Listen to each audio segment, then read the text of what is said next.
And what I did, okay, she was right on the x is greater than or equal to 0, which is the vertical axis, shading to the right. Y is greater than or equal to 0 is the horizontal axis, shading above. Y is less than or equal to 6 is this one right here. And you could keep going, but I stopped because everything's going to be in the first quadrant. Then the second equation is y is less than or equal to a negative 3x plus 15. I started at 15. I did the slope, down 3 to the right 1. And so now I have my feasible region. Here it is. So once you do that, you have to get your points. So your points are 0, 0. These are my critical points. This point is 0, 1, 2, 3, 4, 5, 6. This point is 1, 2, 3, 4, 5, 0. And this point is 1, 2, 3, 1, 2, 3, 4, 5, 6. Okay, so we have all of the points. Okay, so now for number 3, you know what? And she was right. 3, 6. 1, 2, 3.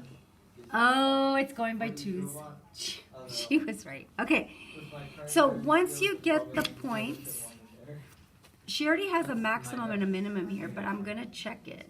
So what you do is you substitute. So if my equation is f of xy is equal to 3x plus y, you're going to substitute all of these points into your equation, if I'm not mistaken. And then we're going to check to see which is the maximum and which is the minimum.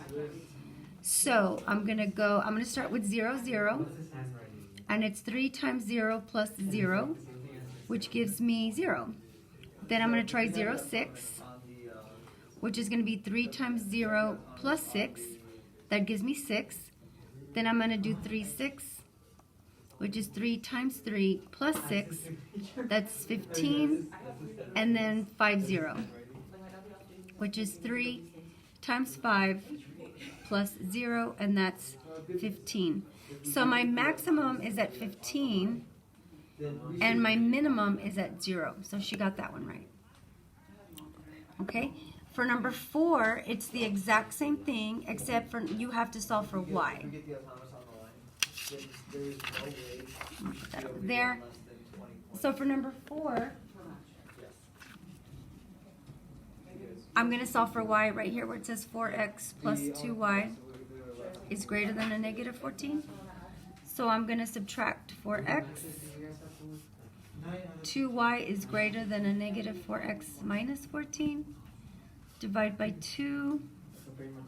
And y is greater than a negative 2x minus 7. Like that. Okay.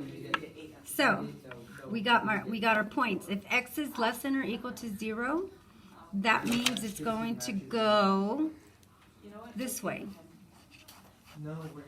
Because x is less than or equal to 0 is my vertical axis, and less than would be to the left. So right now I'm focused in on the left side. Then the second equation says y is less than or equal to a negative 3. So negative 3 is right here. So less than or equal to a negative 3. Here's my boundary. Less than or equal to is down here. So now I'm focused on this part right in here, this part. And now I'm going to graph negative 2x minus 7. So it's 1, 2, 3, 4, 5, 6, 7. Negative 2 would be down 2 to the right 1, down 2 to the right 1. Or I can go up 2 to the left 1, up 2 to the left 1. Okay? And this is going to be greater than.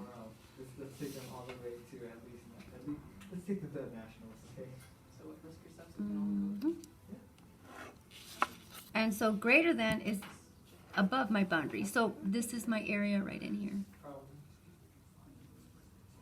So my points are 0, 1, 2, 3, negative 3.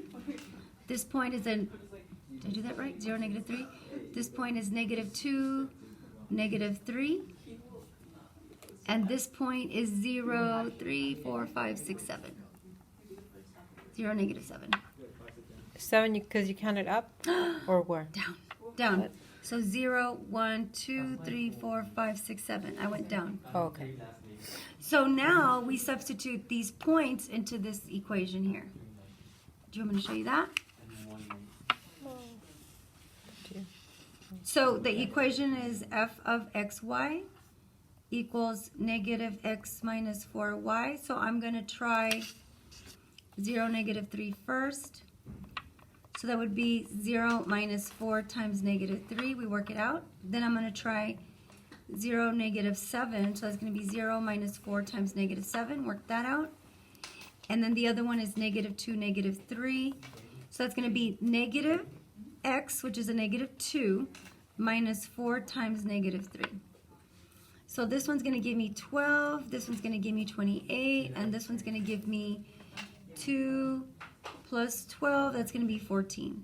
So this is my maximum, and this is my minimum.